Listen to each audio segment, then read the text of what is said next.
Science has shown that Homo sapiens began in an area on what we call today the continent of Africa. Since then, we have spread out, continuing to evolve and change into who we are today, in all its beautiful diversity. Yet in many parts of the world, humans have decided to focus on the small percentage of our shared DNA that has led to that diversity instead of what we have in common. So much so that you're taking a course about that diversity and how it's existed and been treated in the US since before the US was a country. You might have seen this video before, but please watch. I am not black. I mean, that's what the world calls me, but it's not me. I didn't come out of my mother's womb saying, "Hey everybody, I'm black." No, I was taught to be black, and you were taught to call me that, along with whatever you call yourself. It's just a label. See, from birth, the world force feeds us these labels, and eventually we all swallow them. We digest and accept the labels, never ever doubting them. But there's one problem. Labels are not you, and labels are not me. Labels are just labels. But who we truly are is not skin deep. See, when I drive my car, no one would ever confuse the car for me. Well, when I drive my body, why do you confuse me for my body? It's my body. Get it? Not me. Let me break it down. See, our bodies are just cars that we operate and drive around. The dealership we call society decided to label mine the Black edition, yours the Irish or White edition. And with no money down, 0% APR, and no test drive, we were forced to own these cars for the rest of our lives. Forgive me, but I fail to see the logic or pride in defining myself or judging another by the cars we drive. Because who we truly are is found inside. Listen, I'm not here to tell you how science has concluded that genetically we're all mixed and race in the human species doesn't exist, or how every historian knows that race was invented in the 15th century to divide people from each other and it has worked perfectly. No, I'm not here to lecture. I just want to ask one question. Who would you be if the world never gave you a label? Never gave you a box to check? Would you be white, black, Mexican, Asian, Native American, Middle Eastern, Indian? No, we would be one. We would be together. No longer living in the era of calling human beings black people or white people. These labels that will forever blind us from seeing a person for who they are, but instead seeing them through the judgmental, prejudicial, artificial filters of who we think they are. And when you let an artificial label define yourself, then my friend, you have chosen smallness over greatness and minimized yourself, confined and divided yourself from others. And it is an undeniable fact that where there is division, there will be conflict, and conflict starts wars. Therefore, every war has started over labels. It's always us versus them. So the answer to war, racism, sexism, and every other ism is so simple that every politician has missed it. It's the labels. We must rip them off.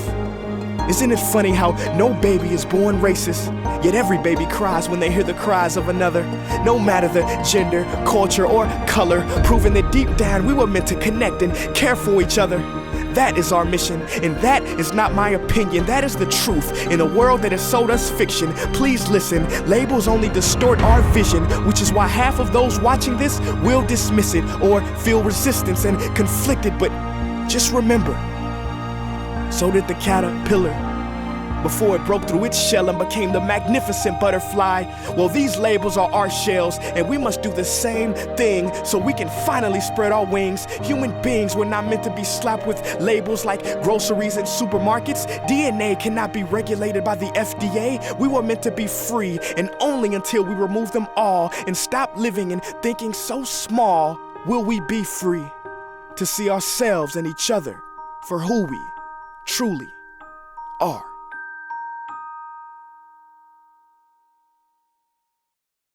This is what this course is about. Finding, examining, discussing the ways we have been taught to see others as different from ourselves, and finding what we have in common, So many of the differences between people have been constructed, and the things that we're born with and have no control over have constructed meanings attached to them.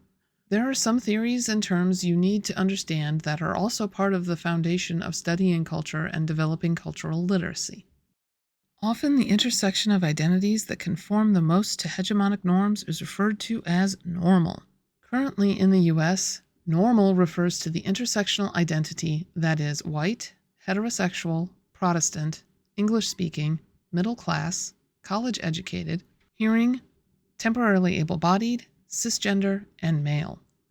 While there are other identities that get included in normal, these are the dominant identities.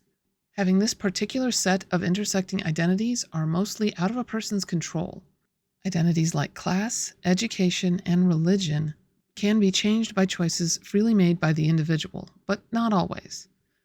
The privilege that comes with these identities and this intersecting set of identities comes from society, not because of how you were born. I want all of you to remember that throughout this course. The privileges given to certain identities are constructed by societies. They come from nowhere else. Personally, I dislike the term normal. It wasn't until the mid-1800s that the term normal was used to describe people. Before that, it was a statistical or carpentry term. The statistical use is how it came to be applied to people.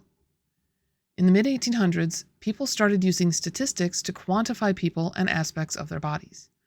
Not that judging people based on their physical bodies was a new thing. The practice of slavery is based on such judgment. Not long after applying statistics to measurements like height and weight, these concepts began to be used misguidedly as a way to perfect humanity through the practice of eugenics, something we'll discuss in more detail later in the course. But I will say that the eugenics movement of the US and the UK led to the Nazi Party's policies that led to the concentration camps and death camps to hold and eradicate those deemed impure or not normal. I also dislike the term normal because, to me, normal is subjective, something that's a central aspect of this course. As a professor of mine pointed out in her book about American Idol, there is no centralized American identity or culture. No fixed identity that we can all say, that's American culture. Being American is mostly defined by living in the United States. Within that space, there are numerous identities, cultures, and traditions that all exist, sometimes in harmony, sometimes not. That diversity is what being American is, and is what we're exploring in this course, as well as the interaction with normal and how normal has changed over time. Instead of normal, I tend to use average or typical, which I feel is more accurate. I'm not expecting you to cut normal from your vocabulary, but I hope that in taking this course, you'll think about how you use it and what other words you can use in its place to be more accurate and specific in your language. Hegemony is a term I use throughout the course, sometimes without realizing it, so I thought I'd explain it now.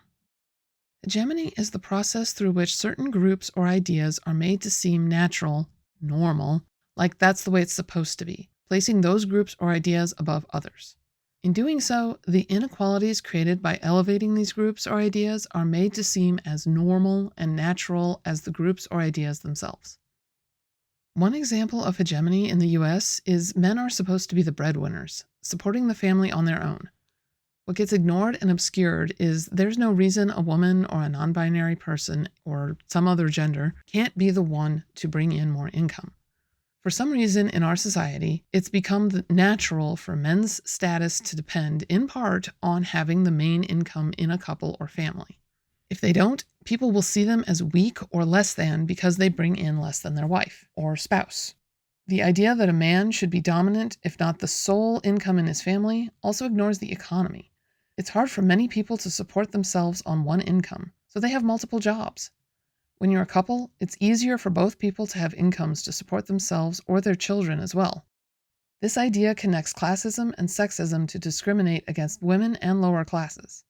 These beliefs are put in place and enforced through things called ideologies. Ideologies are unspoken rules we live by on a daily basis, which are always shifting and changing. Ideologies are how society enforces conformity to the dominant hegemony of society. Different institutions enforced ideology in different ways. Institutions like family, religion, media, and education use persuasion to help shape cultural conformity. They use things like rituals, customs, patterns of behavior, and ways of thinking in a practical way to influence people to follow their rules. Institutions like police, the legal system, and the military, for example, use force to shape cultural conformity and regulate our behaviors. While a religion may encourage you to dress a certain way or avoid certain foods, there are only social consequences to breaking those rules, often only within the religion. But if you commit a crime defined by the laws of the US, the police and legal system decide what your punishment is for breaking said rules, often resulted in paying for the crime through money and/or time in prison. Ideologies and hegemony look different depending on where you are. In Marion, the demographics, ideologies, and hegemony are quite different than in Delaware or Columbus, just an hour south. Marion has a much higher population of white people, and thus white culture and ideology contribute much more to hegemony. The Columbus area has a diverse population when it comes to any demographic, especially ethnically. Columbus is home to large populations of Somalis, people from the Indian subcontinent, Eastern Asian countries, Latin Americans, and African Americans, just to name a few. There are areas that are more upper class, like Dublin, have younger populations, like the area surrounding The Ohio State University, are more Jewish, like Bexley, historically white, like German Village, and LGBTQIA+, like the Short North. Columbus itself has a different way of interacting with U.S. hegemonic thought in general and within the various populations in the area. Studying diversity can lead to a person challenging the dominant hegemonic thought of the country. While that hegemony has been changing and becoming more supportive of diversity and minority identities instead of suppressive, there is still the struggle between progressing toward a more equitable hegemonic thought and reverting to former oppressive hegemonic thought. Studying culture and diversity is always going to lead to questioning hegemony because of the focus on those changes in hegemony, learning about the experiences of those who experience discrimination because of hegemonic thought, and the ways that gaps between populations still exist today. Intersectionality is a term coined by critical race theorist and Black feminist scholar Dr. Kimberly Crenshaw. Dr. Crenshaw first published the term in 1989 as a, quote, revision of theories of discrimination and subordination in law, race, labor, and gender studies, and naming of Black women's embodied knowledge, historical positioning, and exploited labor, end quote. This first publication addressed a 1976 court case, De Graffenried versus General Motors, where 5 Black women argued that General Motors' decision to fire them was based in both race and sex. The court rejected their claim, saying it was either sex or race, not both. Dr. Crenshaw argued this is not the case, and race and sex intersect, and both can be the reason someone experiences discrimination, not one or the other. She later expanded on the term in 1991, saying the theory, quote, argues for a more complex understanding of identity and the, quote, identity politics of African Americans, other people of color, gays, and lesbians, end quotes. Intersectionality is a way of both describing the experiences of people taking all their identities and the way they intersect into account, as well as a theory for scholars as, quote, an approach within the broader scope of contemporary identity politics, end quote. While it began as a theory to better address the oppression Black women experience in the workplace, not as Black people or women, but both, it has expanded to address how a number of identities intersect and interact, creating different experiences and oppressions. Before Crenshaw's theory, discrimination was thought of as existing on a single axis. People could experience racism, classism, sexism, or other forms of discrimination for different reasons. Intersectionality allows us to recognize and address forms of discrimination, violence, and harm people experience that cannot be attributed to just one form of discrimination. Intersectionality allows us to discuss the ways that being a straight Black woman and a straight white woman in the U.S. are two different experiences based on race, sex, and gender, not simply race, for example. This course uses intersectionality throughout to examine the ways different identities intersect as we discuss the construction of said identities. For example, it's nearly impossible to talk about race in the U.S. without discussing the impact of class on race as well. The two identities have been intertwined since before the founding of the country and are deeply embedded in our society. Disability is one of those reasons why I dislike using the term normal. Aspects of being human that we now call disability have existed for as long as humans have been around, but how those differences were viewed by culture depends on the culture and the times. The modern concept of disability came into existence on the heels of normal. If you're reducing people to statistics and numbers, there are measurements that fall above and below the normal range on a bell curve. Often the numbers that fall above normal on the right are desirable traits, like height and IQ, leaving the numbers below the normal range as the undesirable traits. Those often become disabilities. But I take a more modern approach to thinking about disability, the social model of disability. The social model of disability sees society as the reason for disability instead of the person's condition. The social model points out that the barriers that divide people into disabled and temporarily able-bodied are physically and socially created, and largely can be removed, leading to a much more equitable world. More importantly, removing these physical and social barriers rarely makes things less accessible or more complicated for everyone. But that's something we'll be addressing later. That brings me to another term. I use temporarily able-bodied because disability is one of the few identities that anyone can acquire during their lifetime. Under the Americans with Disabilities Act, the ADA, even something as temporary as a sprained ankle means you are disabled until you heal and thus protected under the ADA. Being able-bodied is temporary, but that's not a bad thing, just a fact of life. This also relates back to the relativity of normal. When someone's born with cerebral palsy or blind or any number of other things deemed a disability, their cerebral palsy or vision or whatever is part of their normal daily life. It might not be yours, but it's theirs. Which brings me to something often characterized as a disability but isn't: being deaf. Deafness and deaf culture are another reason why I dislike normal the way it's typically used. Again, like other conditions considered disabilities, being deaf is nothing new for humanity. What changed was how being deaf was viewed.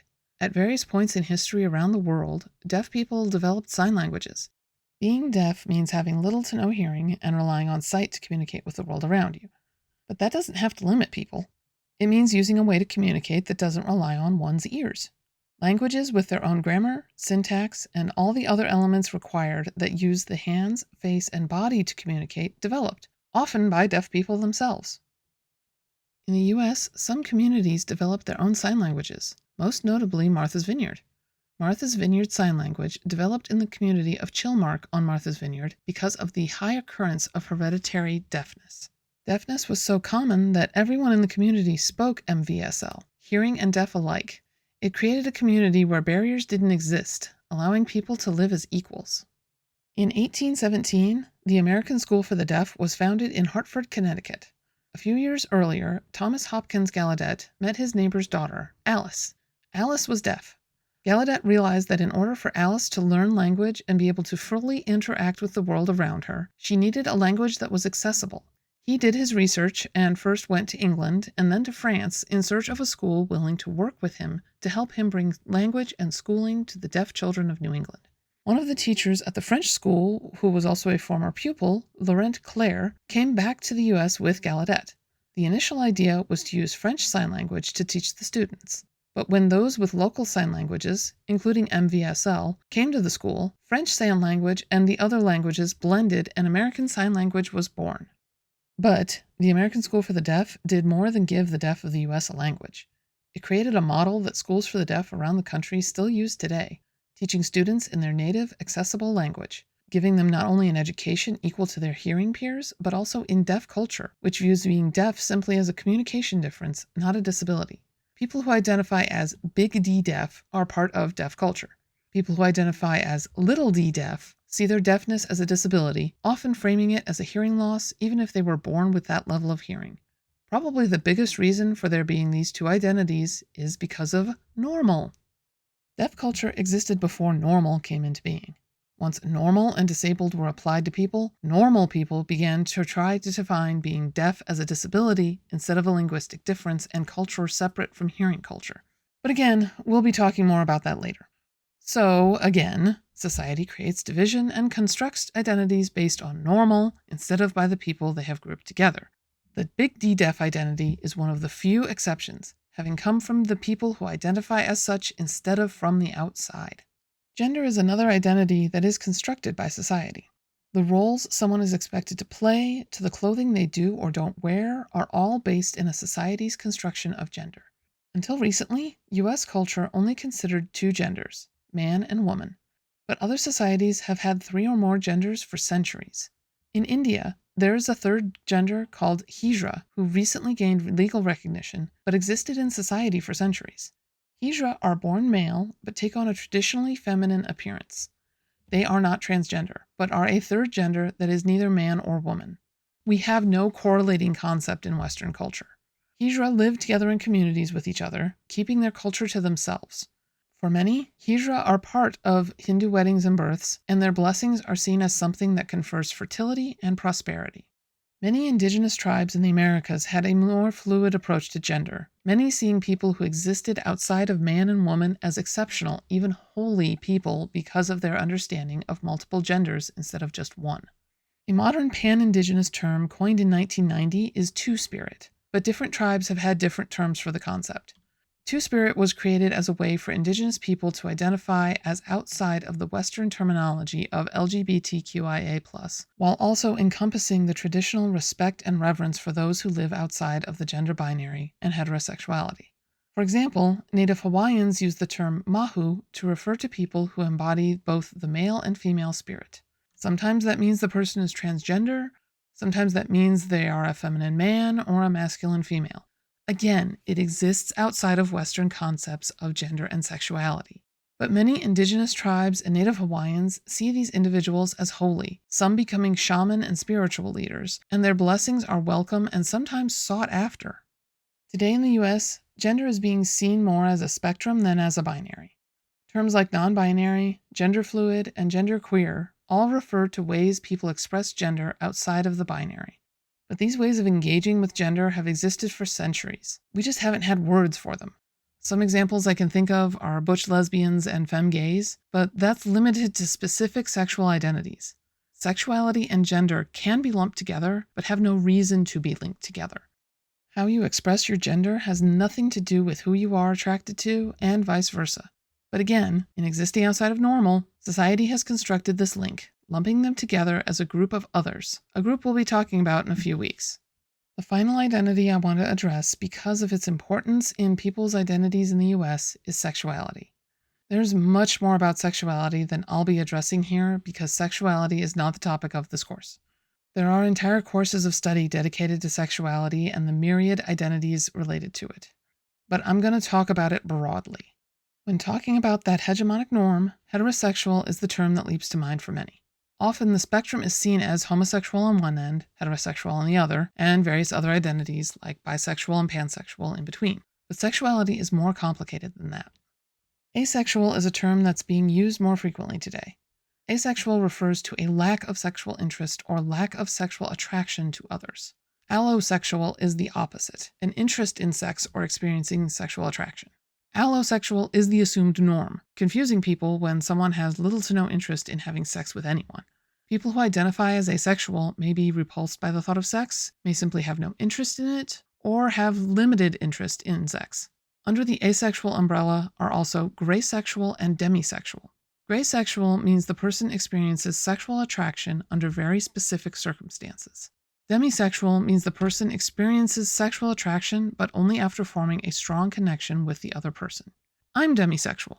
The concept of immediately being sexually attracted to someone is a completely foreign concept to me, just like having a one-night stand or casual relationships are. My point with this is that sexual attraction is complex and doesn't refer just to the gender or sex of the person you prefer to be involved with. It's another reason why the LGBTQIA+ community is much more complex than people tend to think. Ultimately, if you take nothing else away from this lecture, please remember this: respect other people's identities and the way they choose to identify themselves. You may not understand the term, you may have certain issues with that identity, but those are the words they use to describe themselves. I bring this up because not all identities have straightforward terms connected to them. For example, during my PhD, I had a friend who identifies as African American and another friend who identifies as Black. Neither would be offended if you used the other term to refer to them, but they each have their reasons for using the term they do. Someone whose ancestors come from Latin America may identify as Latino or Latina, Chicano or Chicana, Hispanic, or as from that country. Some people prefer person with a disability, others prefer disabled person, Still others prefer to simply use their condition: blind person, autistic, bipolar. You don't know what a person is going to prefer until you talk with them. But if they say, I prefer the term, and use something else, just try to remember that when talking to and about them. No one's expecting you to be perfect. Just try to respect them and the intersection of identities that make up their identity.